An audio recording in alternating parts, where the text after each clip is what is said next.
जे ऐकून घ्यायची तरी पण एक दोन शब्द थोडक्यात बोलतो. कारण आपला जर लक्ष्मीमध्ये जर आपण भागाचा विचार केला तर आपल्या लक्ष्मी गबड्यांची जमीन तर 3.25 एकर आहे त्याच्या नकायची आणि 3.25 एकरामध्ये जवळ 40 ते 85 एकर आपल्या भागामध्ये मका होत असते. आणि या 2-3 वर्षामध्ये आपण सिजनला कंपनी आपण बियाणं लावतो. त्याच्या मागे जर आपण गेलो तर कोण पायनोटची बाग करत होतं, इतर कंपनी मका करत होतो.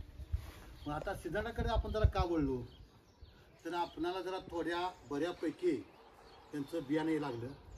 जरा आपण कसं म्हणतात थोडक्या दरावर ते बियाणं म्हणजे त्याला काय म्हणतो आपण की बाबा वाजवी किंमत त्याला म्हणतात असतं आणि त्या किमतीनं आपण ते देत असतो. आज एखाद्या पिशवी किंमत पाहिजे 2200 ते 300 रुपयेपर्यंत किंमत गेली जरा कमी किमतीमध्ये मिळत असते.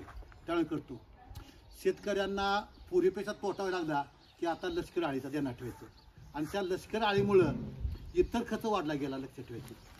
कारण माझ्या मते साधारण 2 किंवा 3 फवारण्या करावं लागत असते. कधी 2 करतो आपण, कधी 3 करतो, तो खर्च वाढला गेला. आणि पुढे थोडक्यात सांगायचं म्हटलं तर मार्केटमध्ये जेव्हा आपल्या मका निघतात तेव्हा दर हा आजचा जर पाहिजे तर 2000 दर आला गेला. पण साहेब तुम्हाला सांगायचं कमीत कमी दर एक 25 रुपये तर मकाला हा दर असावा. कमीत कमी दर हा 25 असावा तर शेतकऱ्यांचं थोडं बऱ्यापैकी होत असतं.